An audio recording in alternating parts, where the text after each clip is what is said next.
Hi everybody, my name is Dee and welcome to Books and Quirks. Today I'm going to be telling you everything I read this past week, and it's going to be really quick because although I read parts of other books, I've only actually finished these two books. But they were both pretty good. The first book is Sleeping Giants by Sylvain Neuvel. Sorry about the glare, but I got this from the library.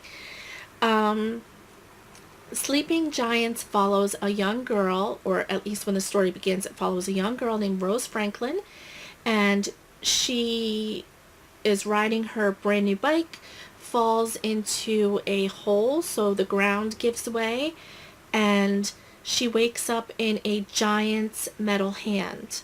And it, right after that happens, it fast forwards into Rose Franklin as an adult, and now she's Dr. Rose Franklin. She is a PhD. She's a scientist, and she is studying, she works for the government, kind of studying the origins of this hand and trying to figure out where it came from.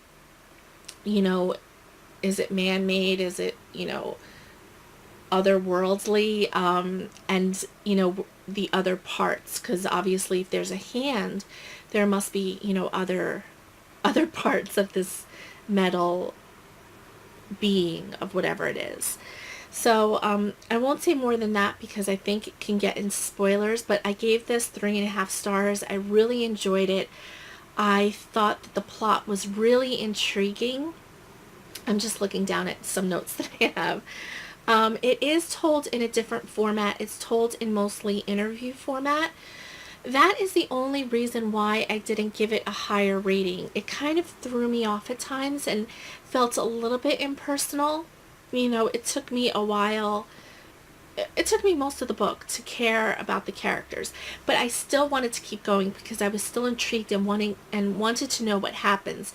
But in terms of the characters themselves, it took me a while to warm up to them because the majority of the book is told in interview format, so you really don't get to see their thinking process other than what they say in the interview. You don't get to see their emotions really. So this book incorporated politics. It has warfare, it has engineering, it has all forms of science. But one of the cons, I think, was that during parts of this book there was a lot of info dumping in sections, mathematical info dumping, engineering info dumping, and scientific info dumping, so that we as the reader understand what is happening. But some of it, I have to be honest, went straight over my head. I am not good at science or math, so when they were explaining complex things, I was just kind of lost. But it was only certain sections that were like that, and I still enjoyed it despite that. Another pro of this book is that it kept me guessing until the very end. I did not see what was coming. Maybe you will, I don't know, but the end really threw me for a loop. I won't give away any spoilers, so don't worry. But this is going to be a series. I don't know if it's going to be a duology or a trilogy, but this is the Themis Files, I think. Book 1 of the Themis Files. Yes, book 1 of the Themis Files. I think that's how you say it anyway. Themis. So I'm really looking forward. Waking Gods is going to be the second book because I already looked it up, and it's coming out in April of 2017. So I can't wait to read that and see what happens because the end just kind of floored me. The second book that I finished is And I Darken by Kirsten White.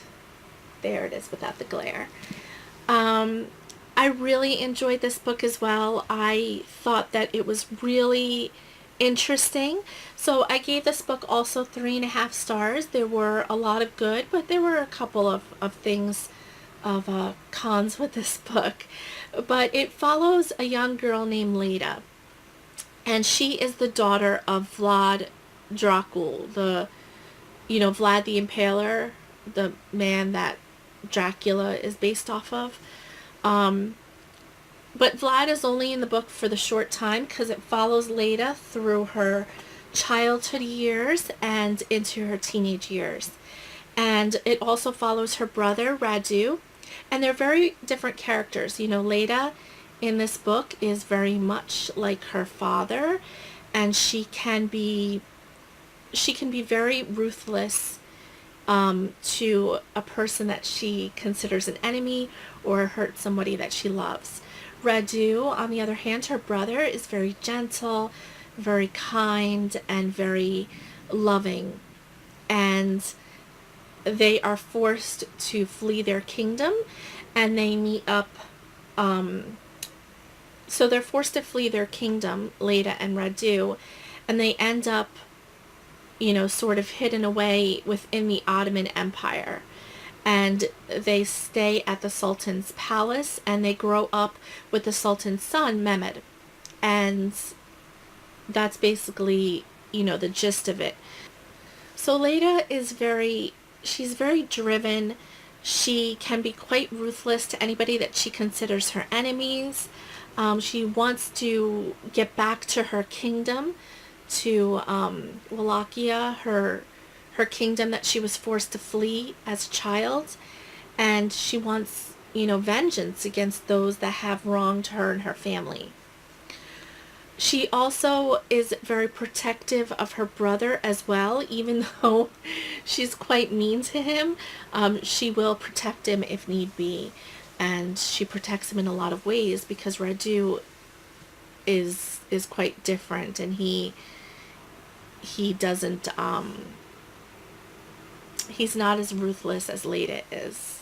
So like I said, Radu is the polar opposite. He is kind of the one that's always picked on. He's always considered, small for his age, and Leda constantly has to step in to protect him.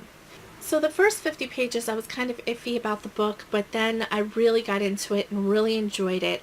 And this is also going to be part of a series. I'm not sure how many books it'll be, but I'm looking forward to the next one. It's going to be a whole year until that came out, because this came out pretty recently.